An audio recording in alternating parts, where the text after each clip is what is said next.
Okay, Jamaica.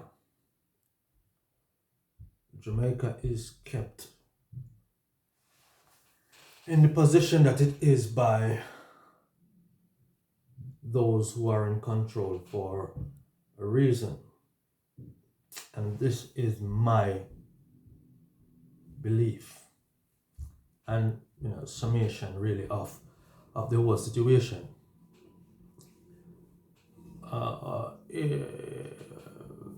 Europeans don't really care about black people that you know per se. So you know everything on this earth to Europeans are for their welfare or for their betterment. So even you know the world was made basically for them to live the way they are living, and so basically they will do anything to protect that. And Jamaica to me was created the way it is now because these people want like uh like a supermarket.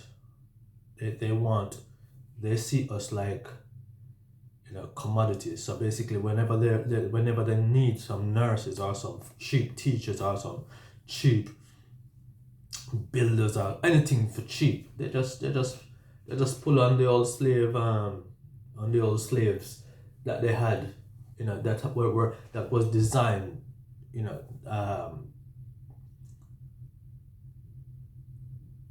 in their favor. So basically they I mean, like people like myself, I was schooled and grown up in Jamaica, but as soon as there was no yeah as soon as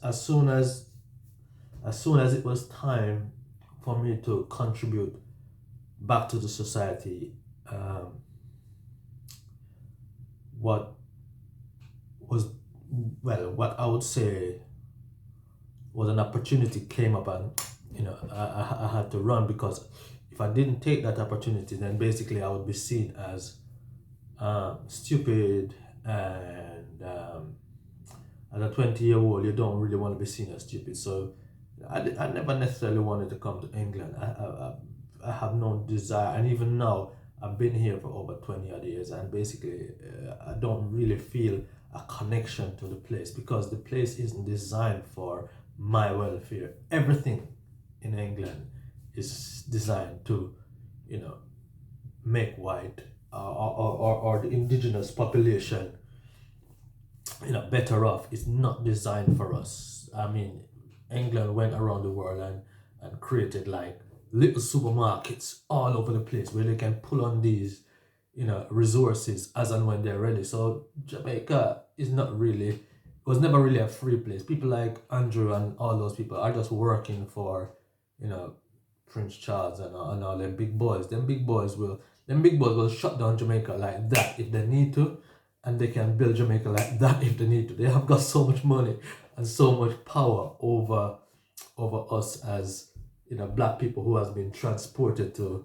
this section of the world, that even in Africa, they went to Africa and they cut it up just the way they want it, so that it's like, so that they can just march in and just drag from it, and their children. Now this was done years and years ago, and even today they can do that. Right now, if England really needs some teachers from Jamaica, they'll just get up a few recruiters and just you know and they'll pay you stupid money in comparison to Jamaica. So it's in these countries' interest to keep Jamaica poor, to keep they've got, listen, they've got so much money in this place. It's ridiculous how much money is in Europe and England. When they're talking figures, if you ever if you ever try to like calculate it quickly to Jamaican money, the little money that Andrew and all them are stealing is rubbish. These guys are building a nuclear plant, and apparently that will supply England with like 10% of England with electricity for the next 60 years. Crazy amount of money is being spent there. It's like they're building another city, and that's just one plant in one section of England. You have nearly 70 million people living here, man. It's crazy amount of money that is here. These people are invested in everywhere, like Africa, America, India, Jamaica, Cuba. They're everywhere, and anybody who disagrees with them, they can shut it down. So unless Jamaica is willing to like go hard like Cuba and say, you know what, we're gonna tough this out. We're not taking your imports, and we're gonna live on our own resources. Even so, they'll come and bomb you. These people are stupid. They are crazy ass people. What they did initially, they've set up the place. So if you don't obey them, they'll free you up, and basically